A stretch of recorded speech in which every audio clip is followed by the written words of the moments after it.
Bet the Process listeners, if you're looking for the best plus EV play of the NFL season, listen up. Splash Sports has three separate seven-figure survivor contests with almost 3 million in overlay right now. Overlay, we love overlay. That's free equity. Here are the contests. There's the $2.5 million Big Splash, which is a $150 entry. You can enter 150 times. That's a lot of entries. But with all that plus EV, who knows? The $1 million high roller, which is a $1,000 entry. And these high numbers are guaranteed. So as with the fewer entries right now, there's an overlay. And that has max 33 entries. And for the killers, there's the $1 million super high roller, which is a $5,000 entry, and you can do a max of 6 entries. So Splash also has a bulk entry tool, so you can use it to manage all your entries if you max enter the contest. More entries is more EV. That's what they say. Splash also is giving two special offers to Bet the Process listeners. The first is up to 100% rake back as site credit if you max enter any of those three contests. That promo is live through Friday, September 5th.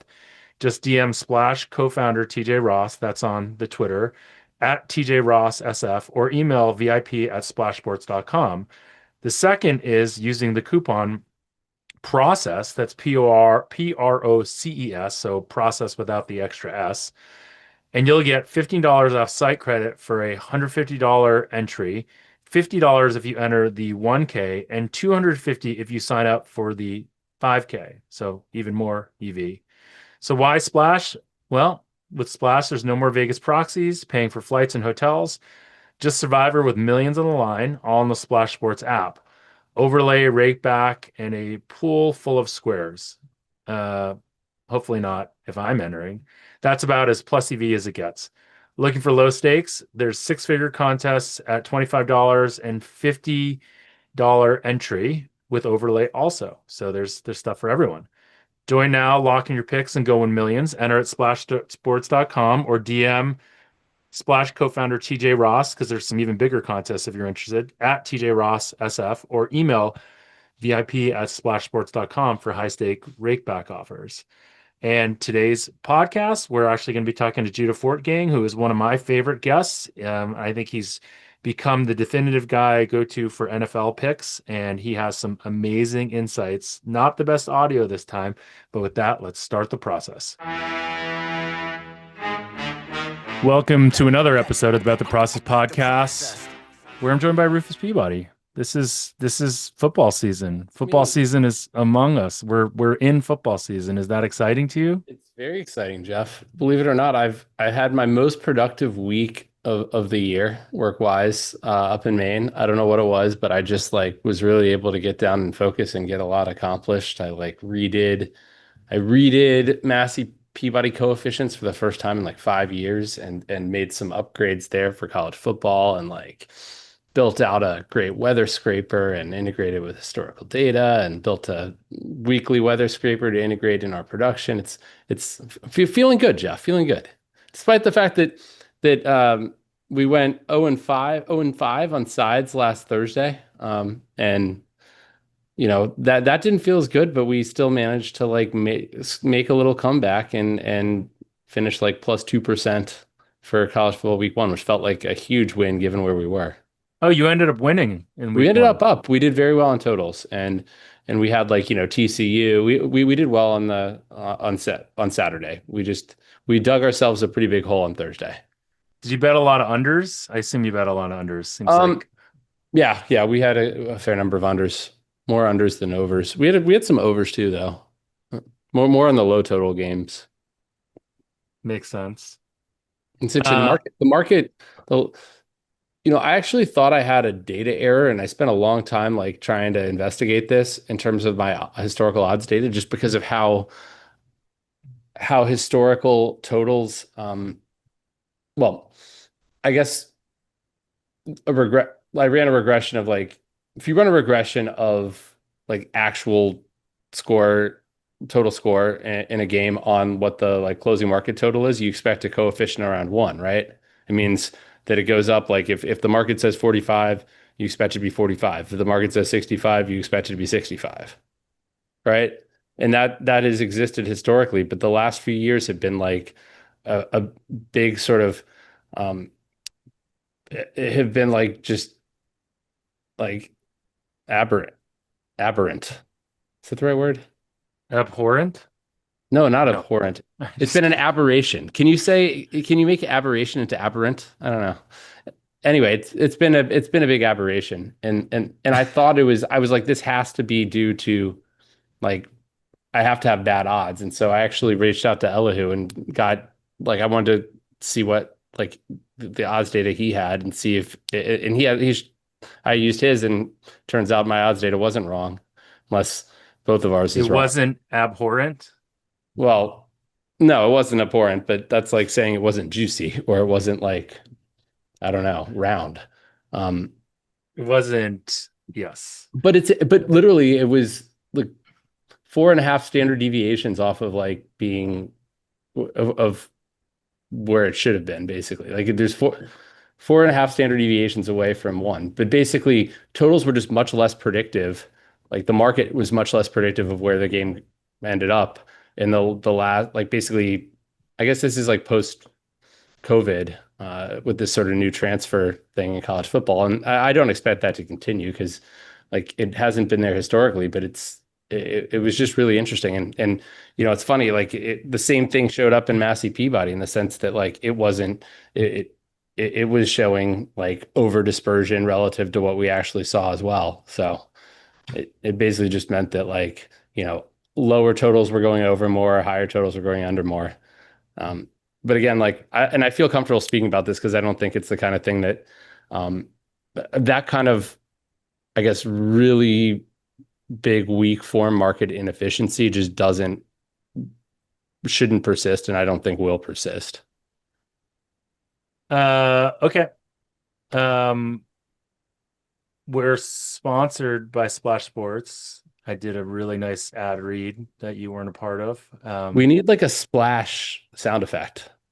Like when we did our live podcast at Bet Bash, we had a little board where you could like do sound effects, but they didn't have a splash one. That'd be cool. maybe we'll have one made as part of the enormous money that they're paying to sponsor this. Oh yeah. Uh, but I'm gonna do Survivor because I love Survivor. There's also they also have like some of those like pick five whatever those like Hmm.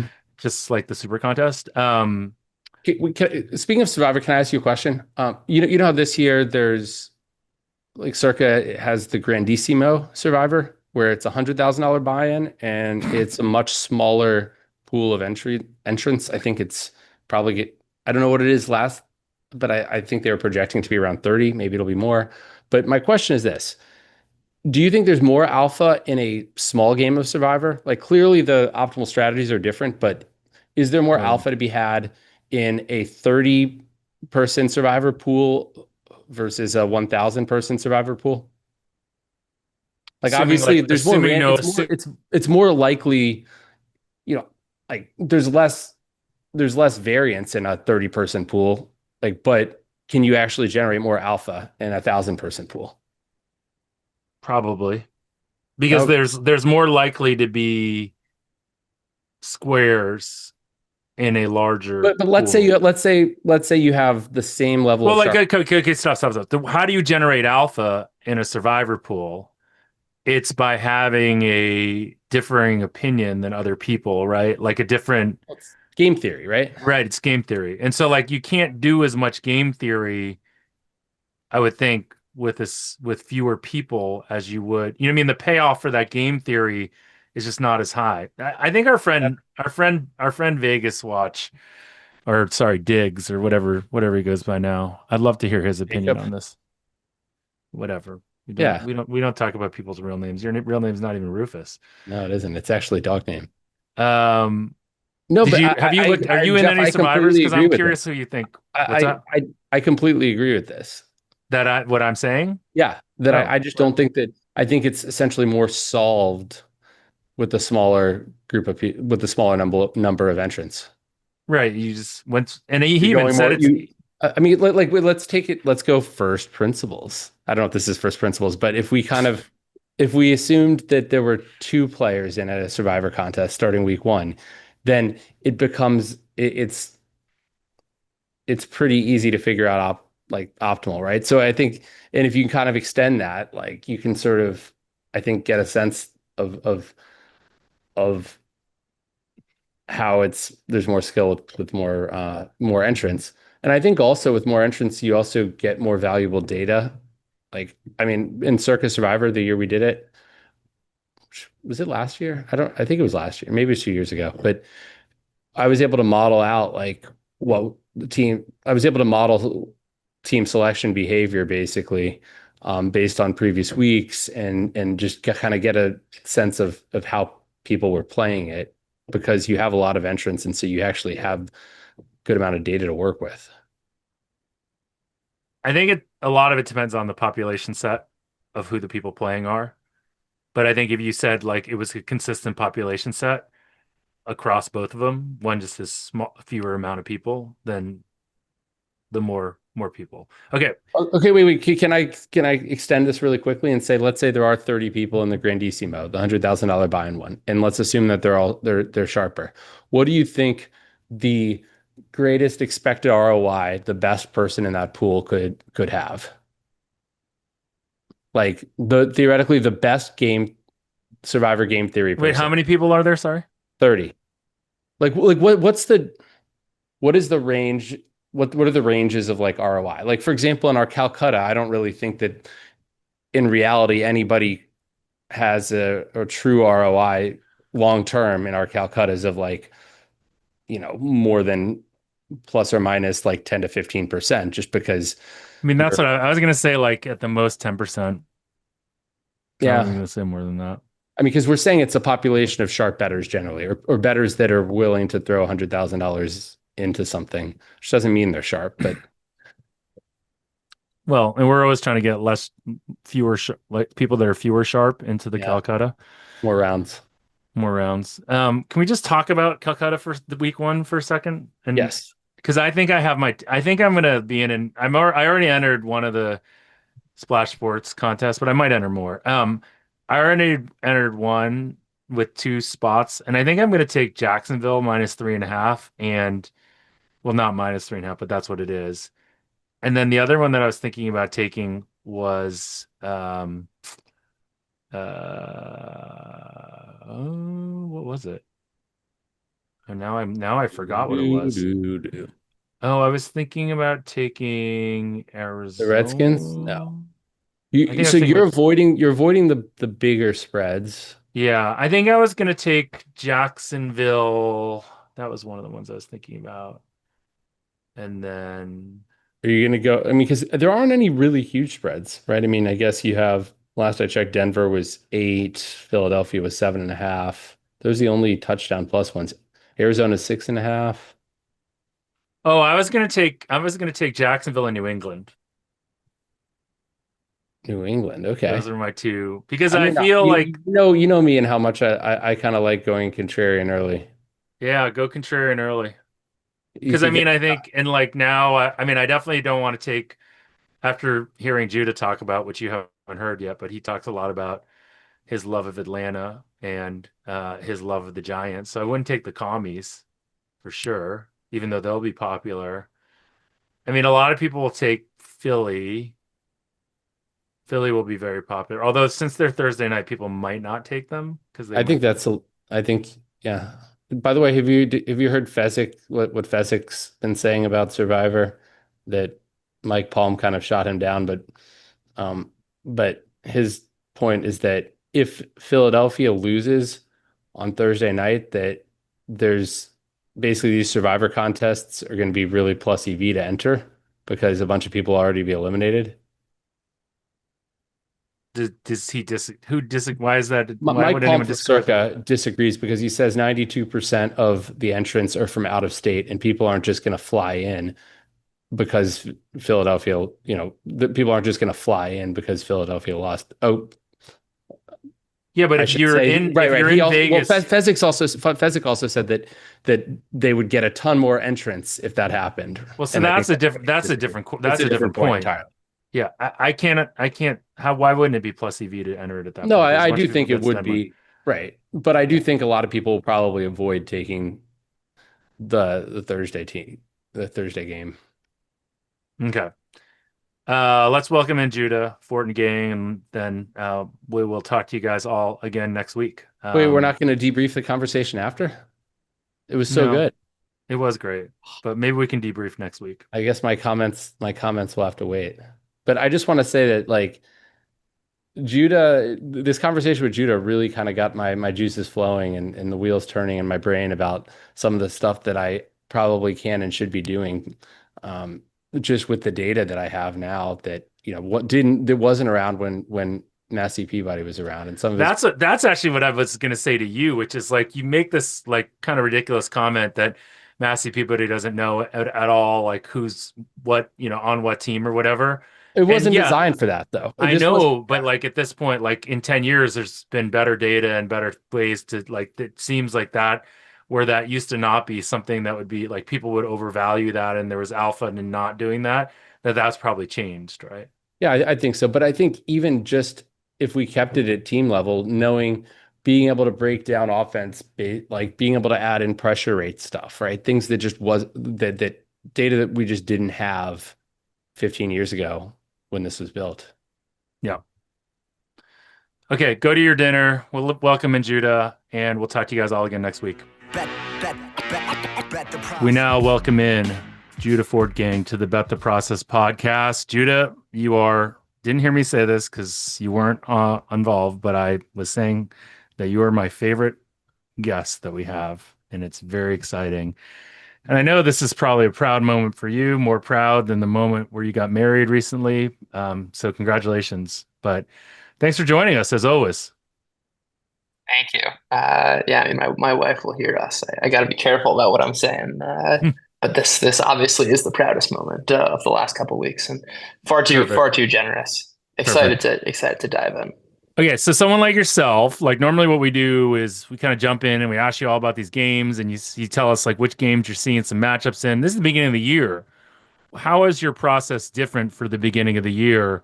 And how do you like what kind of things are you leaning in on right now to try to get some alpha? Yeah, I mean, there's a lot. uh, it's a loaded question. I think to start with, I'm trying to understand there are certain cases where I'm going to put more weight into preseason stuff than others.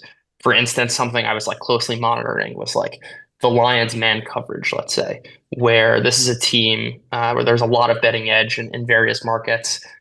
Because in the Aaron Glenn defense, they played a ton of man coverage. He leaves, of course, and it's like a major question as to whether or not they're going to play that sort of coverage. And I think you can sort of glean, it's not necessarily as reliable as information, but I think there's something to kind of the preseason usage rates there. And like they were the highest man coverage team. Again, you see the same thing with Washington in the preseason this year and towards the end of last year, they were a very high man coverage team. So I'm using this as kind of an illustration of a point of how I can almost balance some of the preseason data with what I'm expecting to see. Because really, what's week one to me is all about is it is almost the perfect week for tails. It's saying in 7 weeks from now, if we were to reprice this game, when we learn a lot more information about the teams, because obviously a million things have changed, what is most likely, or in which direction do I think this game is most likely to be repriced? That's sort of the frame of mind. And the things that I'm using there are obviously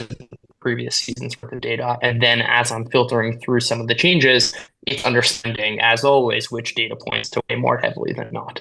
Uh, that's kind of a high level overview, but there's a ton of data and there's a ton of uncertainty, and that's like almost priced into markets in some respects. In other respects, like they're not charging any more vig than they would be, in a week 7 game. So there's a lot of opportunity, and there's certainly a lot to unpack. Judah, are you doing anything in terms of betting NFL futures? And are you doing any sort of high level projections season wise for either teams as a whole or individual players?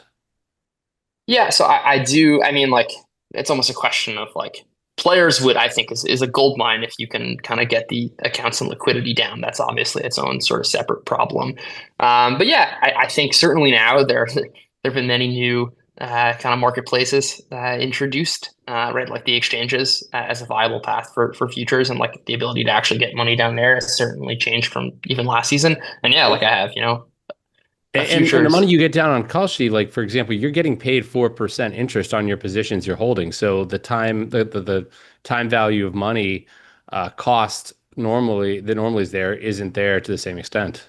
Yeah, certainly what I was alluding to. But like the whole game has changed with futures, and it's like, yeah, I've got ratings. I don't think that they've necessarily gotten sharper insofar as this marketplace is taking place. Meaning, I don't think that DraftKings or FanDuel has gotten sharper at pricing futures all of a sudden. It's just like there's a lot more opportunity for bettors like ourselves to kind of take advantage, and that's always been kind of like the North Star for me is like, and the reason why I started betting SGPs in the first place was I'm going to try and bet on the thing that the market is almost begging for me to bet on. And I think like futures, to your point, are a great example this year relative to past seasons of like an opportunity that has changed and is almost like really worthwhile to bet on. Do you have any teams you're particularly high or low on that you've like, are you leveraged on any team or player for that matter in your futures betting? Yeah, I mean, I'm really high on the Falcons and Michael Penix, and certainly in any tails markets I can get. The reason for that is a very, very small sample of games, but he has sort of an elite combination of traits in my view, which is like when things were clean, he was, again, it's a small sample, but that's like why you want to be attacking that on the tails, and like you could be very wrong here. He shows up, he's like got the second best PFF grade, his EPA on plays where he effectively stays in structure and scheme where there's no disruptor event, and he's like the best quarterback in football. And he also has this, he does not create very well. I think that's like something you don't need to be I mean, it's backed up by the data, but even just watching the games, this is not a guy who's scrambling a ton. But what he does have, and what I think is relatively sticky even from his days in college, is his pressure to sack rate is extremely low. So he's not going to create a lot, but he's also not going to uh, have a bunch of sacks. They're going to cost him a lot of drives. And in combination with the fact that I anticipate this is a Falcons running game that's going to be one of the best in the NFL. They were number one in rush success rate last season. And you're seeing a guy who I think is going to be ahead of the chains a lot, and in a lot of these sort of situations where he's in structure, where he's been so good. So that's a spot that I love the Falcons offense, and I'm very high on Michael Penix. Can I just say that it's kind of funny how you're describing Penix and making him sound a lot like Kirk Cousins? In some respects, yes, but he doesn't have the same. First off, his ceiling is a lot higher. Yeah. Yes, he is the same trait of a player as Kirk Cousins, insofar as he doesn't scramble very much. But like, I think he's a lot better at effectively avoiding the negatives. And there are lots of really great like Matthew Stafford at his peak is also that sort of same player.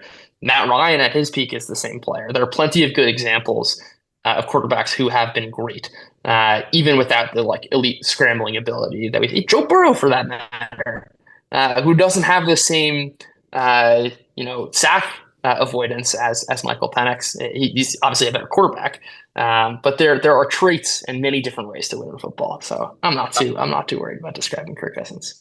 Tom Brady. I mean, Tom Brady. That might be a better one. So if you go back to I like this Penix angle. It's interesting. And is another handicap here or an observation is like Atlanta. I mean, how they played last year with Cousins was so bad, right? And so like ultimately like having a slightly better quarterback or slightly above average. So there's a lot of like almost like improvement opportunity based on everything that we saw. So do you worry at all? Because again, the anecdotal story about Penix after everyone watched the college football playoffs was that you put pressure on him and he folds, right? So, and you're sort of saying like in structure or whatnot, he's so good. Won't teams just try to throw the kitchen sink at him? Sure, but that comes at a cost, right? If you try and blitz a lot, then he just needs the ability. Or pressure and the blitz are not the same thing, and he was fine against the blitz. So you can try and if everyone could just like generate pressure at will, then they'd be the best team in the NFL. Right there's a cost to sending 7 guys, which is if you can identify the where the blitz is coming from and throw at it.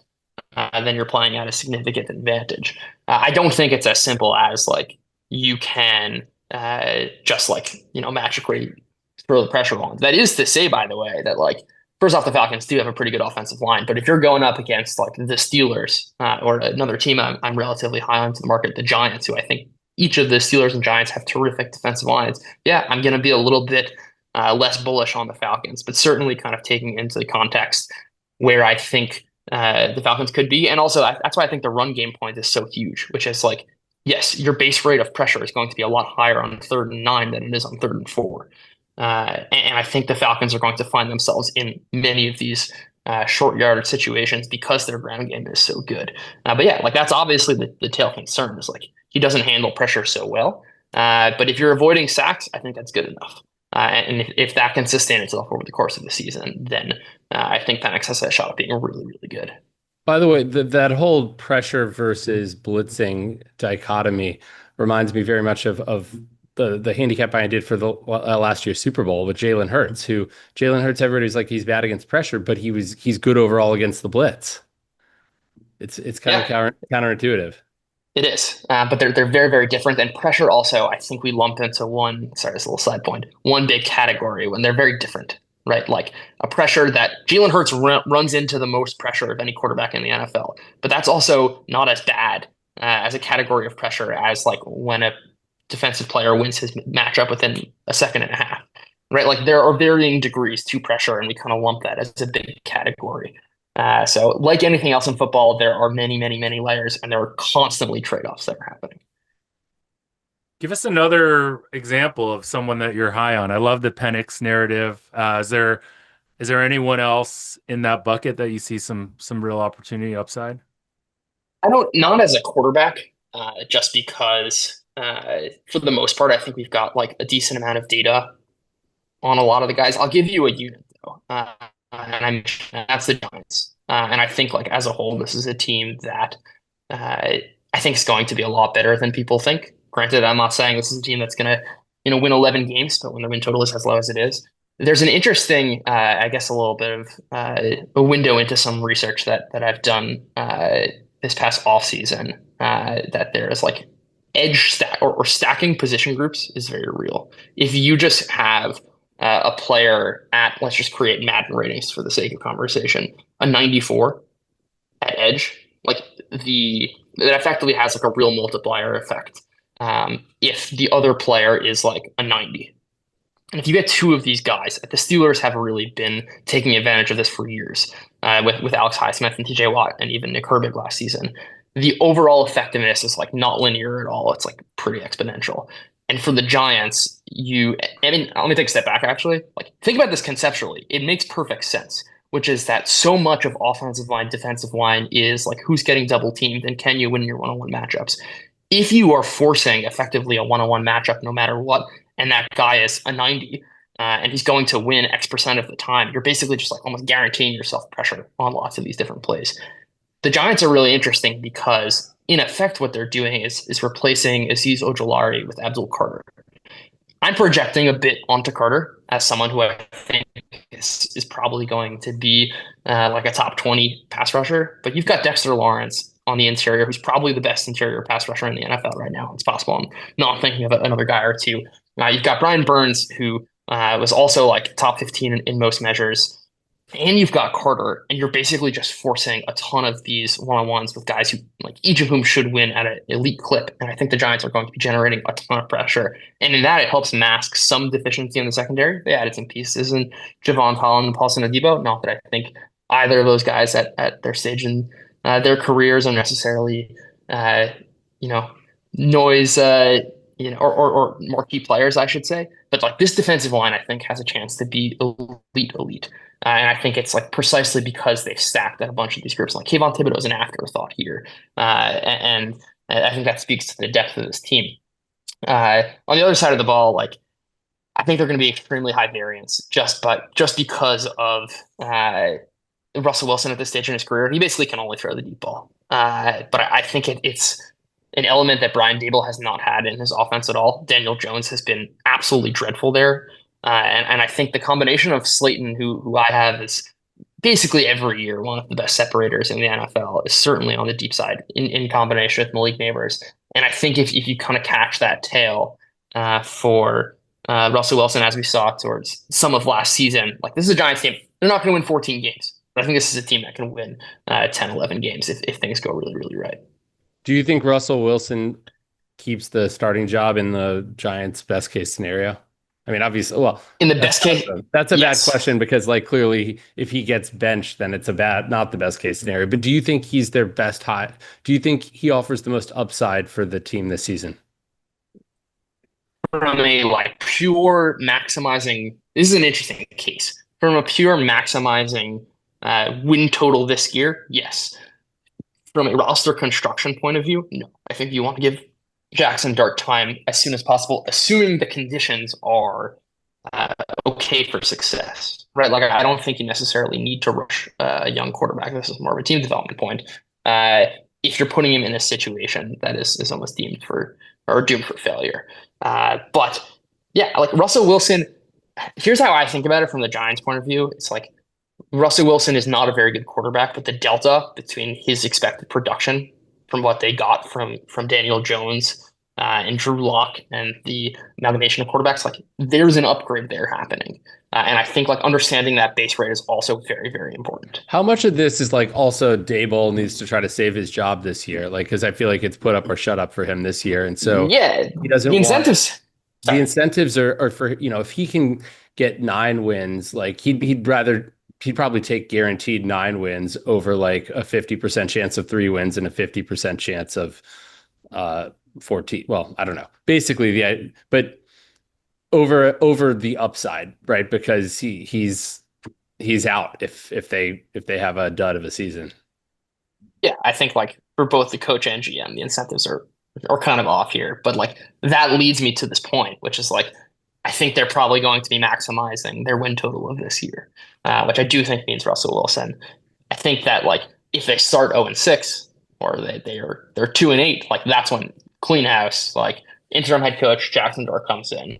But I think the defense is a little too good for that. They have a very difficult schedule, but I've also like I'm certainly skeptical of. Here's what we know about the NFL season: the teams that we thought were going to be bad are going to be good, and vice versa.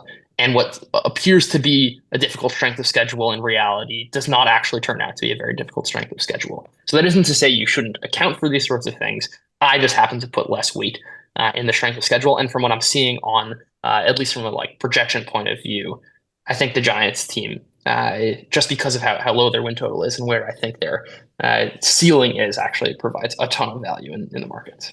So we're talking about strength of schedule a little bit, and they play the Cowboys twice, and it's really interesting to see how the win total markets have adjusted post Micah Parsons trade. Where I mean, Green Bay, you can now get like under 9.5 wins. I think I bet it at plus 146 a day or two ago, and now I mean the Cowboys are effectively priced at like a flat 7. I mean you can get 7.5 over at like plus 123, I believe this morning was available. Plus 130 is available, Chris, right now. I mean, is this an overreaction? And why is Dallas really this bad? I think so. And I mean, why? what Dallas, well, I mean, like look at the on-off splits with Micah Parsons, and yes, there's some noise with on-off, but it takes them from like certainly last season, but like a average defense to one of the worst in the NFL. Why? Because they have no talent on defense. They have absolutely zero pass rush right now. They're going to be relying on like Sam Williams, who hasn't played in like 3 years at rush, and then like Marshawn Nealand, who's a second rounder who had a 47 PFF grade as the entirety of their pass rush, and then like Deron Bland and Trayvon Diggs, very good at generating interceptions, very bad at preventing the opposing receivers from getting open. And when you don't have the elite pass rush that the Cowboys had in previous years, that the skills are kind of magnified in ways that I don't think benefit the Cowboys. Not to mention on the offensive side of the ball, I think the receiving group is great. Talk about a statue of a quarterback at this point in his career. That's Dak Prescott right now. He's going to be very reliant on his offensive line. This is not a good offensive line. It's the first time really we've kind of seen the slow deterioration of the Cowboys in that regard. I don't think it's an overreaction. Like Micah Parsons matters a ton to this Cowboys defense because not only does he kind of generate the pass rush, but think about the second order effects now on how that affects the secondary, both because it's always going to be true universally. Your coverage is going to be better by virtue of having a better pass rush, but especially for the types of players that the Cowboys have at corner in Bland Diggs, who are just like so aggressive and so reliant on timing things right, where their weaknesses get really, really magnified if the opposing team has a couple more, tenths of a second to throw. And I mean, it's interesting. I mean, because Prescott has basically been a statue since he came back from the injury, but like he's played the bulk of his career with a top offensive line, basically, Oh yeah, right? I mean, and so that's kind of maybe covered up some shortcomings. 100%. And I would also just add that like on the Packers side of things, we talked about the Cowboys. I totally agree with everything on the Cowboys front, and there is adding a player like Parsons. I think like really takes an average defense, which is kind of what the Packers were. They relied a lot on turnovers. A lot of their EPA was turnover based last year. But like it takes them from, maybe like the 12th or 13th best to probably a top 5 unit. Like they're going to be at the very top in the league in pressure rate. And again, it's becoming the theme of the conversation. Just the second order effects of that are so huge. Can I ask a abstract question? So we've done a lot of, now everything's coming back to me that we used to talk about, like the weak link or the strong, like whatever we talked about, like that, all that stuff.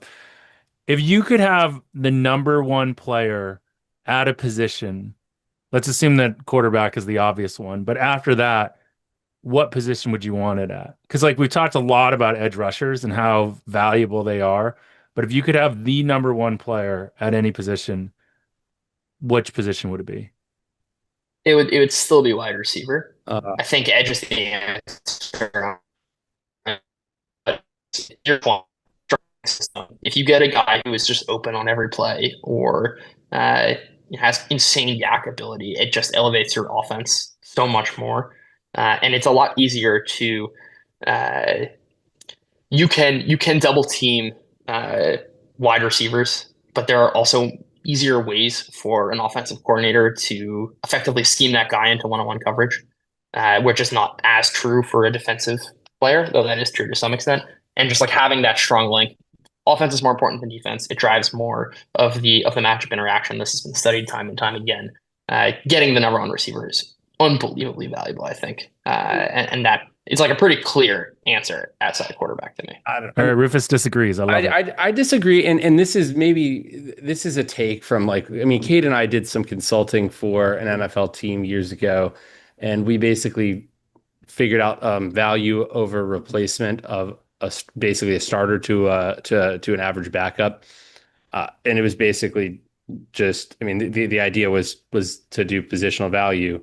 And this wasn't like that sophisticated of an analysis, but we found like running back basically as the losing your starting running back is the least harmful to a team, but wide receiver was basically the second least. And I think when I think of it, when you think about a lot of receivers that maybe change teams, like top receivers, their production doesn't necessarily translate, and maybe it's maybe they do elevate the other receivers around them. I don't know, but I feel like so much of it is scheme and like a Wes Welker type, Julian Edelman type. Like if he was on like a team like I don't know last year's New York Giants, wouldn't have the same value as he does with a quarterback that. I mean, this is back Edelman and Welker in their prime, like a quarterback like Brady or an offense that can scheme well.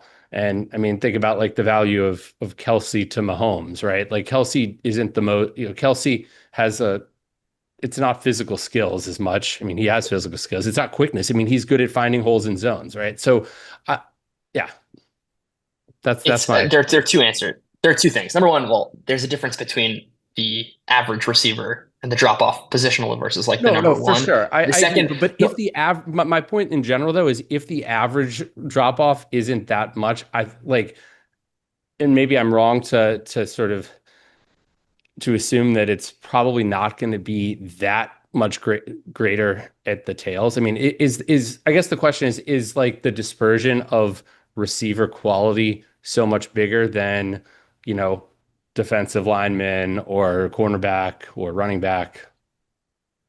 Yeah, so that's right. And I'm not sure as I'm thinking out loud. I do think it's almost top heavier at edge. But that's also like a product of specifically 2025. But I do want to like also talk about a point you brought up, which I think is huge, which is that to get to my earlier point about trade-offs, the answer to the question almost depends on who the quarterback is. When you asked the question, I initially assumed a randomly sampled quarterback, but I think what Jamar Chase offers to Joe Burrow is very different than Jamar Chase with Patrick Mahomes. Right? For a quarterback like Patrick Mahomes, if I'm the Chiefs GM, an edge is probably more important than a receiver because of Patrick Mahomes' ability to scramble and create on his own. Like that lessens almost the need for a wide receiver. But if I were to take global averages, global quarterback, and randomly sample something, that's still where I'd go with a wide receiver. Okay, so you're saying that essentially with a mediocre quarterback or a quarterback who can't create on their own, a top level, an elite wide receiver is worth more than it is to a elite quarterback who can't, like a Mahomes or a Josh Allen. That makes sense. Yeah. Because I mean, so much of their value comes from, like, it's not from as much from accuracy, right? I mean, actually, I was doing some stuff using some charting data and basically found that like Mahomes and Allen controlling for the routes run, the wide receiver openness, the depth of target, basically all this other stuff. Like Mahomes and Allen the last like 4 years have been like average, like slightly below average in terms of completing passes. But it's controlling for the fact that like, oh, they were out of the pocket, blah, blah, blah. But it's like Yeah, creating the good conditions for completions, right? Getting out of the exactly. pocket, yeah. There's selection there. Going to an open guy or whatever. Yeah, there's Yes. right, exactly. Like I was trying to kind of segregate the skills. Right. But like these guys are also only making throws that the two of them can make Yes. and have higher upside. So there's a lot of problems, or I shouldn't say problems, but things to account for um, in making that. But yes, I think that's the point, which is like it is situation dependent. And that's why I think like Jamar Chase is unbelievably valuable and would not have the same value on a different team. I'm going to ask one more abstract question and then I have a couple questions about week one. If you could have the number one and number two player at any position, what would it be? I'm in edge for exactly That's the reason I outlined. Yeah. yeah. I was curious if it would be edge or corner. Wait, Like that can was we actually say if you had to have the worst and the second worst starter at any position, what would it be?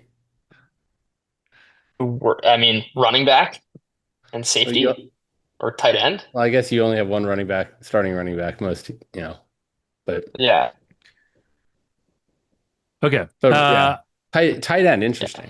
See, what surprisingly, and again, this analysis I did is 10 years old, so I don't, know if it still holds up, but tight end was like the most valuable positional group outside of quarterback, or at least in terms of drop off. And this isn't using statistical production, it's looking at how the team did, and so it's not that direct a look, but yeah, tight end. And this was analysis was doing like using data from like 2000 to like 2012, FYI. So this wasn't in the heyday of tight ends. I mean, I guess you had like Antonio Gates, but you also had the algae crumplers of the world. Yeah. It's also, This I think there's a lot of blocking back then in a way that Yeah. the role of a tight end has changed. So today our episode is sponsored by Splash Sports, and one of the things they do is they do like a lot of survivor contests, and I'm entering into a bunch. Do you think there's a way to leverage the stuff that you're talking about right now in Survivor, i.e., like an underrated team, like staying away from a team that's like underrated with high variance, or even like looking to, because if you look at like, like Washington is obviously playing the Giants, that's 6 points. That seems like it might end up being like a relatively popular Survivor pick. Do you think there's a way to like leverage any of that, or do you think about Survivor at all in this lens? I don't play Survivor. Right. So it's hard. I think the like strength of schedule point would be the only one, which is like I wouldn't assume as much. Obviously, in week one, you can only work with the information that's available in week one, but I wouldn't assume so much that week 8 or 9 that's going to be true. But yes, the lens insofar as I'm just trying to say like if we can't have someone come down and tell us like this is the true price, but the best we can at that is to almost rematch that. So like using that lens, I think is helpful and saying like, okay, the markets are telling me, they have to come up of a median in some way, but like there's going to be inherent volatility in that. And like which of these games, given what I know now, do I think are more or less volatile? And like, yeah, I'm gonna want to take the last one if I'm playing Survivor. That's interesting. Okay, how Uh, about go ahead, Rufus. I was going to ask Judah, like, are there any narratives that heard this offseason? Because I feel like in the offseason, you have a lot of narratives that can, to some extent, shape markets, especially because nobody else has anything else to go off of, right? Um, a lot of it can be the roster turnover, offseason changes. Are there any narratives that you sort of believe the market is really wrong on? Not that I can think of. I mean, as a general rule, I tend to avoid most of the narratives for precisely the reasons you just mentioned, which is like, it's almost like the only thing you got, but there's actually a lot. You need something new, I mean, right? I mean, I tend to like, so the Massey Peabody ratings, for example, are not really, they don't handle any, they don't measure any position. It's like a team rating, except we do break down quarterback to the rest of the offense. So like, we're not accounting for players changing teams, which is a pretty big thing not to account for, clearly. Yeah. Yeah. But I still think that in general, they've been in past years directionally correct on the offseason stuff, just because I think so much of, uh, I think that a lot of player movement can kind of create um, like over moves in the market in a way. Uh, the example that sticks out in my head is the year the Eagles won the offseason when they had like Vic and they got Nnamdi Namdi Asamoah, and Asamoah. yeah, they got like they won free agency, and everybody's like they're going to be great. And I think they either went like 8-8. They went 8-8 that year, maybe. I think it was still under it was the Andy Reid era. It was like maybe 2012 ish, but Yeah. I mean, because I think in general, a lot of when players change teams, I mean, a lot of, as you said, with like Jamar Chase, his value is we see his value through the lens of playing with Joe Burrow, and especially like players on defense. A lot of the value is where it's a weak link system, right? Or you're relying on this other player to do this, and so it's not. And I've seen this with wide receivers too. A lot of, I mean, I just think back in the day, the Drew Brees, like when he had Marquez Colston and Devery Henderson and Robert Meacham and those guys. And I was, maybe those guys weren't good receivers. They put up good numbers under Breeze. And then, Devery Henderson signs with like Oakland or something and just sucks. And Meacham like doesn't do anything when he left. And so I guess my point is it's like, I tend to think that it's not, you can't necessarily assume a guy just because he looked good in one place is going to keep up that quality of production or Yeah. will have the So same value to the new team. Sorry. yeah, I interpreted your question as like a macro trend. Like we were talking about kickoffs last season, not like, off-season narrative based. Oh no, I meant like Um, specific teams or things like that.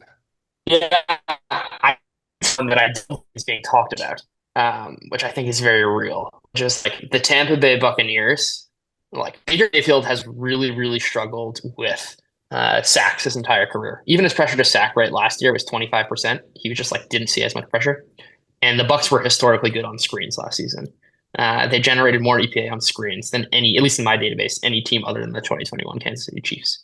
Yeah. Liam Cohen's gone. Liam Cohen, I think, is the architect of uh, the screen game. Like, I don't think this Bucks offense is going to be nearly as good as uh, the team they were at the end of the last offseason. And like losing a coordinator really matters. It's almost the reverse of your question.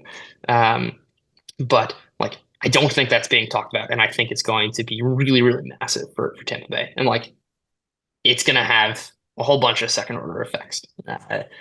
But that's something I'm paying attention to. If you haven't guessed it by now, I like the Falcons in Week 1. Yeah, I could see that. How about give us one before you go? Give us one tale that we should look at for week one. One SGP Week one. I narrative. I like the love it when season you put stuff. these together. But okay. Yeah, I mean you just got it. It's going to be the Falcons and Michael Penix. If not, there's another team I'm high on that we didn't talk about, which is the Dolphins. I I like don't them on the understand why odds they're as not well. their win total so low. do not understand. Their secondary is horrible.